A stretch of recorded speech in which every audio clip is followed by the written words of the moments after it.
लाल पियर पहन के हमर मन गुस्सा गइल बा।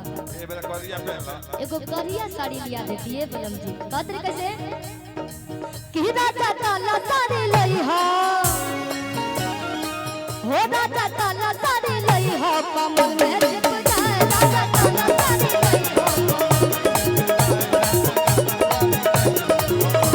कि नई हर में पहनी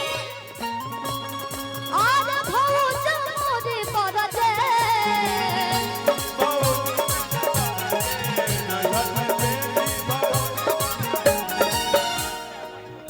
अच्छा नैहर में पहले नैहर में पहले भौज हमारे बरजे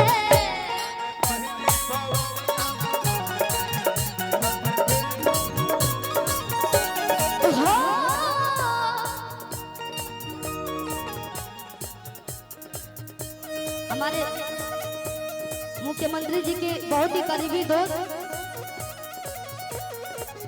करीबी संजय भैया आए बहुत बहुत स्वागत है। कैसा नैहर में पहले भौज हमारे बरजे नैहर में